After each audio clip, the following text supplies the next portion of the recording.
Assalamualaikum warahmatullahi wabarakatuh. Bismillahirrahmanirrahim. Hamdan wa syukran lillah, amma ba'd. Pada kali ini saya akan menjelaskan tentang sejarah Al-Quran. Pengertian Nuzulul Al-Quran. Nuzul Al-Quran atau yang di Indonesia sering ditulis Nuzulul Quran. Ini kalau kita melihat terdiri dari dua kata. Yang pertama adalah nuzul dan yang kedua adalah Al-Quran. Kalau kita melihat dalam bahasa Arab, ya, kata nazala itu berarti al-hubutu min ulu ila saflin, yang artinya meluncur dari tempat yang tinggi ke tempat yang rendah. Kemudian di sini nuzul Al-Quran itu mempunyai fungsi. Ya, saya menuliskannya hanya 3. Yang pertama adalah Allah Subhanahu wa Ta'ala menurunkan Al-Quran kepada Nabi Muhammad SAW sebagai apa? Sebagai petunjuk bagi umat manusia. Hudal linnasi. Fungsi nuzulul Al-Quran yang kedua adalah Al-Quran sebagai pembawa berita yang sangat menakjubkan bagi penghuni bumi dan langit, ya, termasuk kita sebagai manusia yang tinggal di muka bumi ini.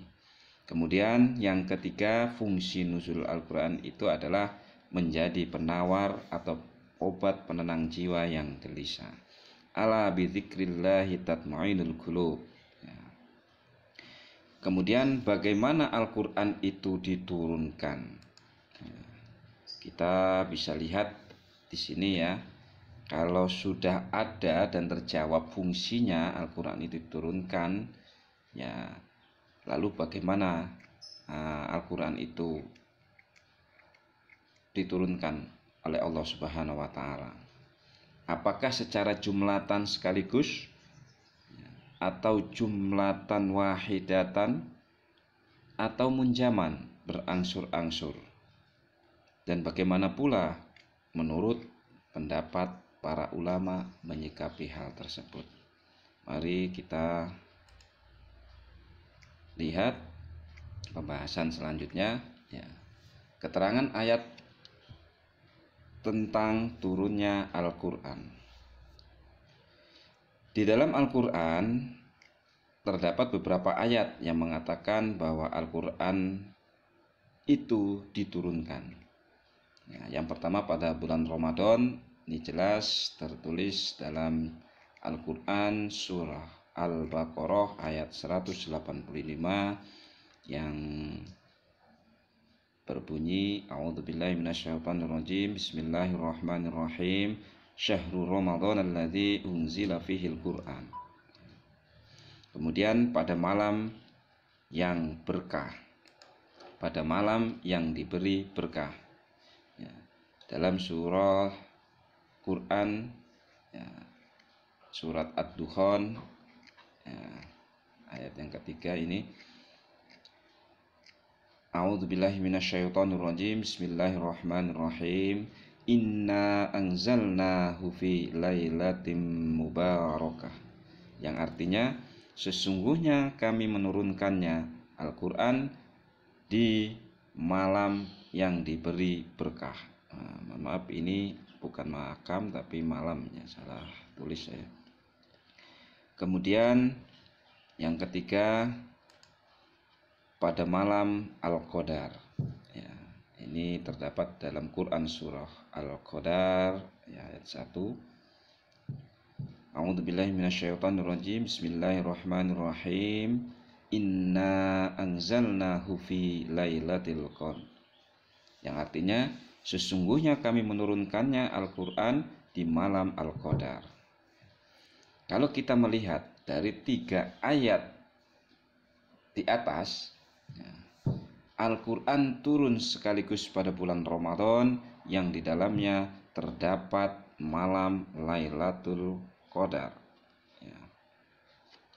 Suatu malam yang penuh berkah, Dengan demikian, bila umat Islam di Indonesia misalnya memperingati malam nuzul Al-Quran, maka nuzul atau turun yang dimaksud bukan nuzulnya Al-Quran kepada Nabi Muhammad Sallallahu Alaihi Wasallam, karena kenyataan sejarah membuktikan bahwa Nabi Muhammad Sallallahu Alaihi Wasallam menerima ayat-ayat Al-Quran bukan sekaligus, tetapi beliau menerimanya berangsur-angsur lebih dari 20 tahun. Jumhur ulama sepakat bahwa pengertian yang dimaksud ketika ayat di atas menyangkut turunnya Al-Quran sekaligus dari Laul Al-Mahfud ke suatu tempat yang dimaksud sama al-dunya. Dari sama al-dunya atau tepatnya dari Bait Al-Izzah, itulah kemudian Al-Quran diturunkan kepada Nabi Muhammad SAW secara berangsur-angsur. Lalu kita akan membahas tentang hadis. Ya, dalam hal ini sedikitnya ada 3 hadis yang dijadikan pegangan dalam Al-Quran.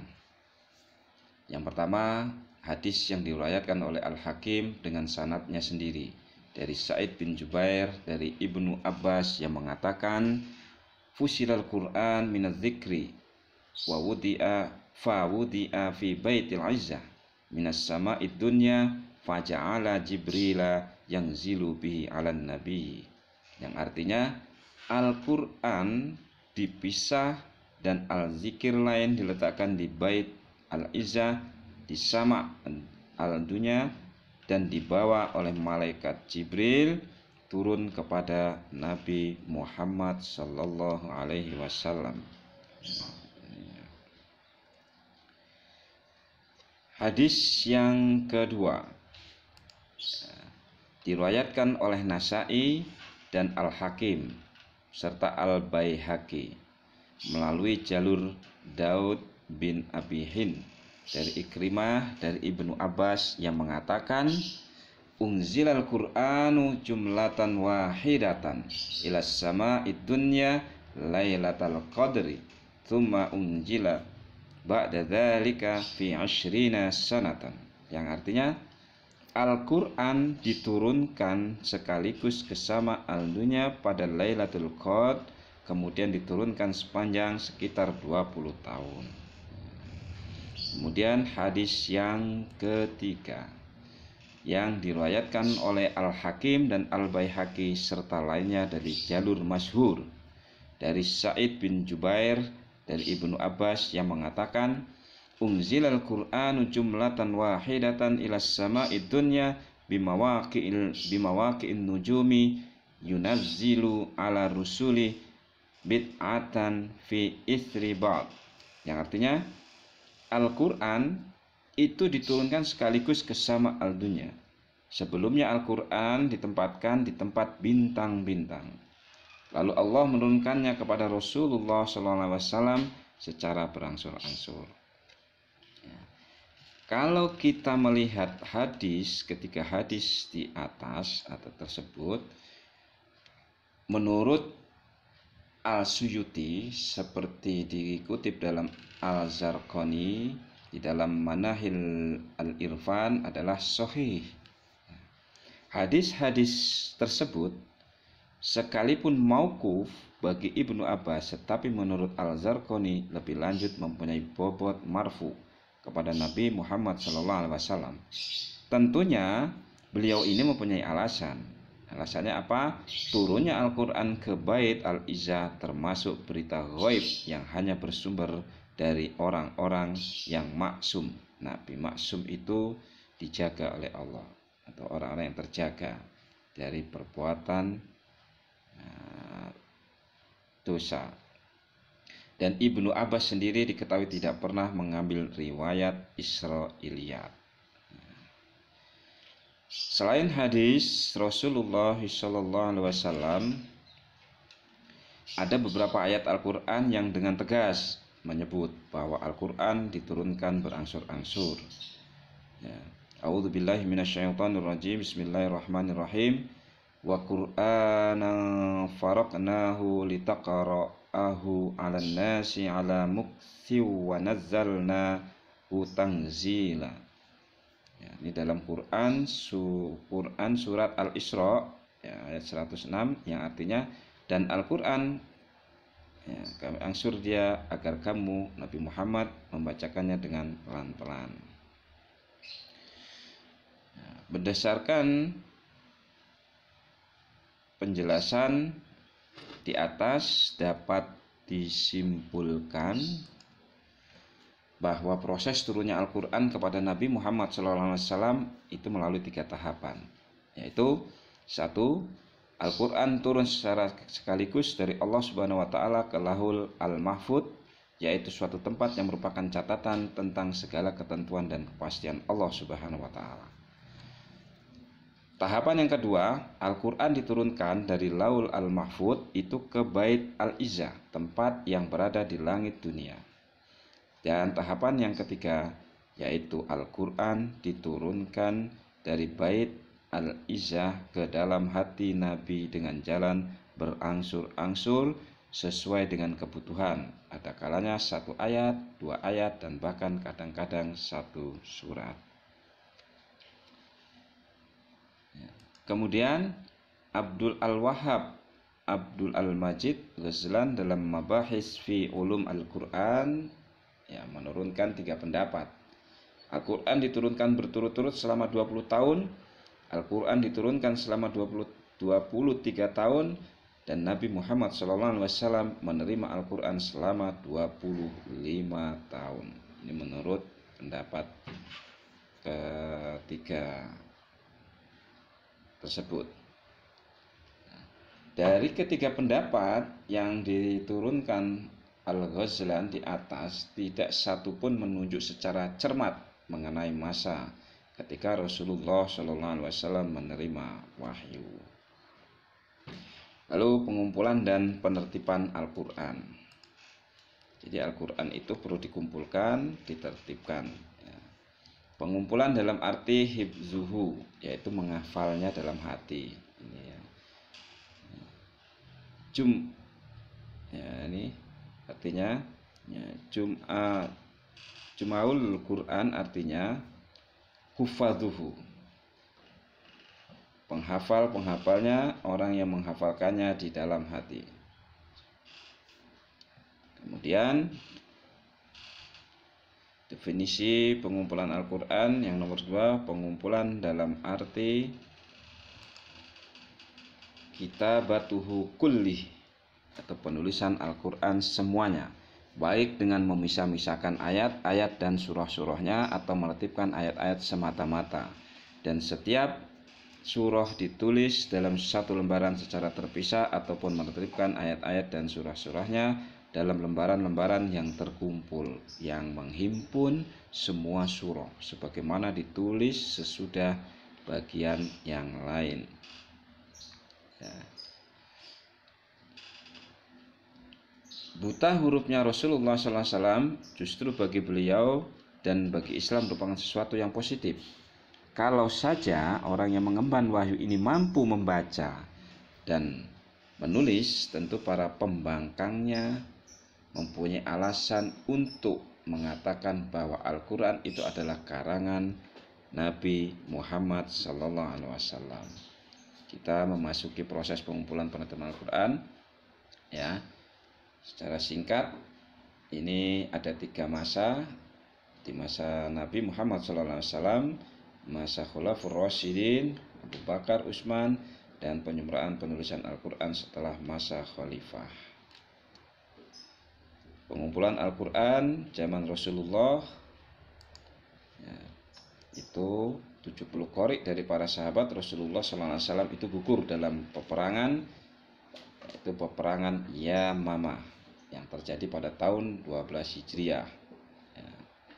Umar bin Khattab mengusulkan kepada Abu Bakar agar mengumpulkan dan membukukan Al-Quran karena dikhawatirkan akan musnah, sebab peperangan Yamamah telah banyak membunuh para qori'. Kemudian Abu Bakar memerintahkan Zaid bin Sabit untuk apa? Menulis Al-Quran dengan bersandar pada hafalan yang ada dalam hati para qurra dan catatan yang ada para penulis. Kemudian lembaran-lembaran atau kumpulan Al-Quran tersebut disimpan oleh Abu Bakar. Abu Bakar wafat pada tahun 13 Hijriah. Lembaran-lembaran itu berpindah tangan ke Umar bin Khattab radhiyallahu anhu dan tetap berada di tangannya hingga ia wafat. Lalu mushaf Al-Quran berpindah ke tangan Hafsah putri Umar.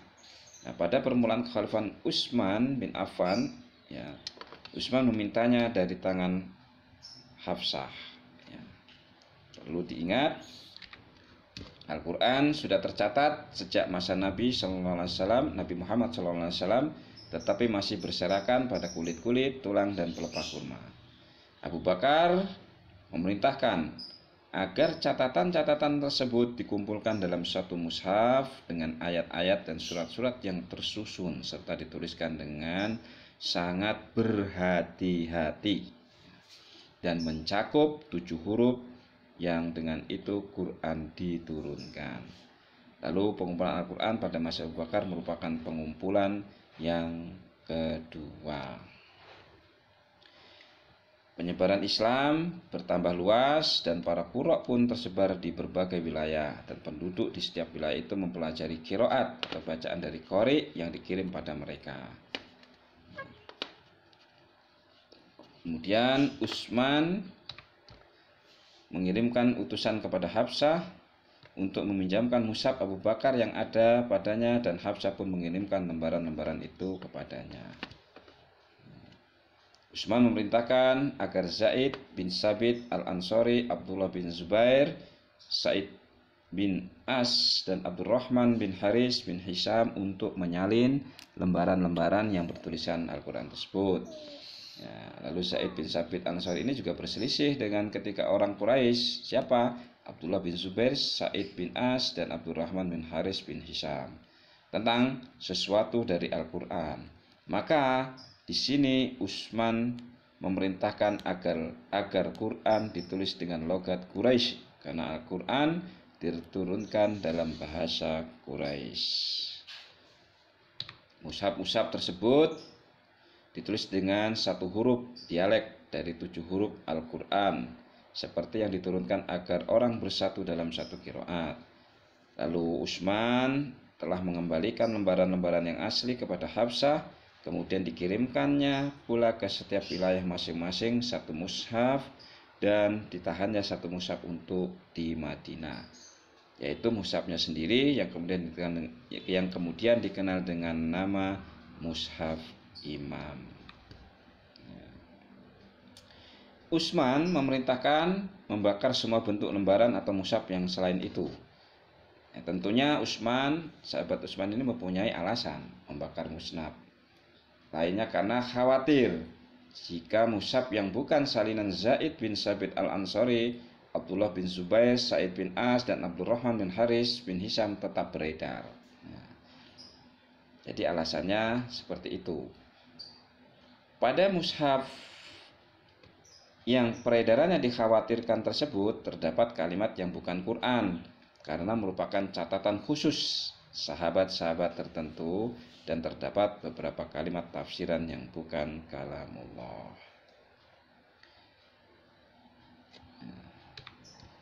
Lalu Utsman memutuskan agar